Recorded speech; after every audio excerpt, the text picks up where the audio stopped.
ಈ ದೀಪಾವಳಿಯಲ್ಲಿ ಪೂಜೆ ಮಾಡ್ತಕ್ಕಂಥದ್ದು ಏನು ಅಂದರೆ ಮಹಾವಿಷ್ಣು ಮಲ್ಕೊಂಡು ನಿದ್ದೆ ಮಾಡಿರ್ತಾನೆ. ಮಲ್ಕೊಂಡಾಗ ಅವನ ಜೊತೆಗೆ ಸಾಕ್ಷಾತ್ ಮಹಾಲಕ್ಷ್ಮಿನ ಮಲ್ಕೊಂಡ್ಬಿಟ್ಟಿರ್ತಾರೆ. ಇಬ್ಬರು ನಿದ್ರಾವಸ್ಥೆಗೆ ಹೊಟ್ಟೋಗಿರ್ತಾರೆ. ಇವರಿಬ್ಬರು ಶಕ್ತಿಯನ್ನು ಗರುಡನ್ ಕೊಟ್ಬಿಡ್ತಾರೆ. ಕುಂಕುಮ ಅಂಕಿತ ವರ್ಣಾಯ ಕುಂದೇನ್ ಧವಳಾಯ ಚ ವಿಷ್ಣು ವಾಹನ ನಮಸ್ತುಭ್ಯಂ ಪಕ್ಷಿರಾಜಾಯ ತೇನಮ ಅಂತ ಬಹಳ ವಿಶೇಷವಾಗಿರ್ತಕ್ಕಂಥ ಗರುಡನಿಗೆ ಶಕ್ತಿ ಕೊಟ್ಬಿಡ್ತಾರೆ. ಕೊಟ್ಟಿರ್ತಕ್ಕಂಥ ಅವನಿಗೆ ವಿಷ್ಣು ಎದ್ದೇಳಕ್ಕೆ ಮೊದಲು, ಅಂದರೆ ಗಂಡನಿಗೆ ಎದ್ದೇಳಕ್ಕೆ ಮೊದಲು ಲಕ್ಷ್ಮಿ ಎದ್ದೇಳ್ತಾಳೆ. ಹೆಂಡತಿ ಆದವಳು ಕರ್ತವ್ಯ ಹೇಳ್ಬೇಕು. ಅವನು ಉತ್ವಾನ್ ದ್ವಾದಶಿಗೆ ಹೇಳ್ತಾನೆ, ಅಂದರೆ ತುಳಸಿ ಹಬ್ಬ ಅಂತ ಮಾಡ್ತೀವಲ್ಲ, ಅವತ್ತು ಅವನು ಎದ್ದೇಳ್ತಾನೆ. ಅವನು ಹೇಳಕ್ಕೆ ಮೊದಲು ಇವಳು ಎದ್ದು ಮಹಾಲಕ್ಷ್ಮಿನ ಯಾರು ಈ ಕತ್ಲಲ್ಲಿ ನರಕಾಸುರನ ವಧ ಮಾಡಿರತಕ್ಕಂಥ ವಿಷ್ಣು ಪರಮೇಶ್ವರ ಅನುಗ್ರಹವನ್ನು ಪಡೆದಿರತಕ್ಕಂಥ ಅಂಥ ಒಂದು ಶಸ್ತ್ರದಲ್ಲಿ ಸಂಹಾರ ಮಾಡ್ತಾನೆ. ಇದರಲ್ಲಿ ಏನು ಮಾಡ್ತಾಳೆ, ಸಾಕ್ಷಾತ್ ಎಲ್ಲ ಐಶ್ವರ್ಯವನ್ನು ಕೊಡ್ತಕ್ಕಂಥವಳು ಸತ್ಯಭಾಮ. ಕೃಷ್ಣನ ಜೊತೆ ಹೋಗಿ ಸತ್ಯಭಾಮ ಈ ನರಕಾಸುರನ್ನು ವಧ ಮಾಡುತ್ತಾರೆ. ನರಕಾಸುರನ್ನು ವಧ ಮಾಡಿರತಕ್ಕಂಥ ಕೃಷ್ಣನಿಗೆ ಶಕ್ತಿ ಕೊಟ್ಟರವಳು ಆದಿಶಕ್ತಿ ರೂಪವಾಗಿರ್ತಕ್ಕಂಥ ಸತ್ಯಭಾಮ. ಸೊ ಈ ಸತ್ಯಭಾಮ ರೂಪದಲ್ಲೇ ಹೋಗಿರ್ತಕ್ಕಂಥ ಈ ನರಕ ಚತುರ್ದಶಿ ಎಂದು ಮಹಾಲಕ್ಷ್ಮಿ ನಿದ್ರಾವಸ್ಥೆಗೆ ಹೋಗಿದಾಗ ಅವಳು ಎದ್ದೇಳ್ದು ಗಂಡನಿಗೋಸ್ಕರ ಸ್ವಾಗತ ಮಾಡಿದಾಗ ಕಾಯ್ತಾ ಕೂತಿರ್ತಾಳೆ, ಏನೇನು ಸಿದ್ಧತೆ ಮಾಡಬೇಕು, ಯಾರ್ಯಾರ ಮನೇಲಿ ಹೇಗಿರಬೇಕು ಅಂತ. ಸೊ ಲಕ್ಷ್ಮಿಗೆ ದೀಪ ಹಚ್ಚಬೇಕು ಅಂತ ಹೇಳುತ್ತೆ.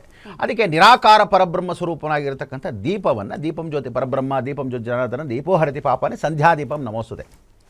ದೀಪ ಹಚ್ಚೋದೇನಕ್ಕೆ ಅಂದರೆ 2 ದೀಪ ಅಲ್ಲ 5 ದೀಪ ಹಚ್ಚಬೇಕು. ದೇವ್ರ ಮನೇಲಿ 2 ದೀಪ, ಅಂದರೆ ದೇವ್ರ ಮನೇಲಿ ಕಂಬದ ದೀಪ ಅಂತ ಹೇಳ್ತೀವಿ, ಸ್ಥಿರ ಕಂಬದಲ್ಲಿ ಇರ್ತಬೇಕು.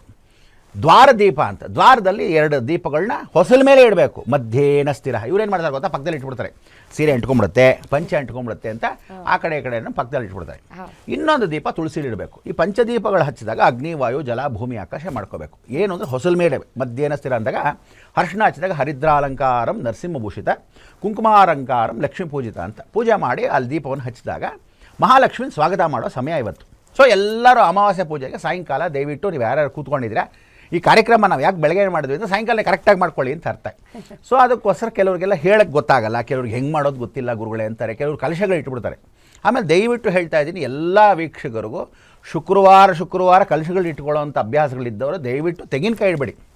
ಸುಮ್ಮನೆ ಗಂಗಾಸ್ಥಾಳಿ ಅಂಥೇಳಿ ಗಂಗೆಯಲ್ಲಿ ವೀಳ್ಯದೆಲೆ ಮಾವಿನ ಸೊಪ್ಪು ಹಾಕಿ ಇಡಬೇಕು. ಅವರು ತೆಂಗಿನಕಾಯಿ ಅಭ್ಯಾಸವನ್ನು ಇಟ್ಕೋಬೇಡಿ. ಯಾಕೆಂದರೆ ತೆಂಗಿನಕಾಯಿ ಅಕಸ್ಮಾತ್ ಮನೇಲಿ ನಿತ್ಯ ಇಟ್ಕೊಂಡು, ಕೆಲವರೆಲ್ಲ ವರ್ಷವೆಲ್ಲ ಶುಕ್ರವಾರ ನಾನು ತೆಂಗಿನಕಾಯಿ ಚೇಂಜ್ ಮಾಡ್ತೀನಿ, ನಾನು ಸಾವಿತ್ರಮ್ಮ, ಅಯ್ಯೋ ಸರೋಜಮ್ಮ ನಾನು ಚೇಂಜ್ ಮಾಡ್ತೀನಿ ಅಂತ ಕೆಲವರೆಲ್ಲ ಚೇಂಜ್ ಮಾಡ್ತಾರೆ. ಹಾಗೆ ಚೇಂಜ್ ಮಾಡ್ತಕ್ಕಂಥ ಪದ್ಧತಿ ಏನು ಅಂದರೆ ವರಮಹಾಲಕ್ಷ್ಮಿ ಹಬ್ಬಕ್ಕೆ ಕಲಶ ಇಡಬೇಕು, ಅಮಾವಾಸ್ಯೆಗೆ ಕಲಶವನ್ನು ಇಡಬೇಕು, ತದನಂತರ ಪೂಜೆ ಮಾಡಬೇಕು. ಯದ್ಭಾವಂ ತದ್ಭವತಿ. ಇವರೇನು ಮಾಡ್ತಾರೆ, ಮುಖವಾಡ ಬೇರೆ ಶುರು ಮಾಡಿಬಿಟ್ಟಿದ್ದಾರೆ. ನೀನು ಹೇಳ್ದಾಗಿ ಏನು ಮಾಡ್ತಾರೆ, ಭಾಳ ಜನ ಉದಯನಮೇಕ್ತಂ ಬಹುಕೃತ ವಿಷಯ, ಭಾಳಷ್ಟು ಜನ ಏನು ಮಾಡ್ತಾರೆ, ಪ್ಲಾಸ್ಟಿಕ್ ಮುಖ, ಬೆಳ್ಳಿ ಮುಖ, ಅನುಕೂಲದ ಮುಖ, ಎಲ್ಲ ಮುಖಗಳು ತಂದರೆ, ಯಾಕಂದ್ರೆ ಲಕ್ಷ್ಮಿ ಮುಖ ಇಲ್ಲದೇ ಇದ್ದರೆ ಲಕ್ಷ್ಮಿ ಅಲ್ಲ ಅಂತಲ್ಲ.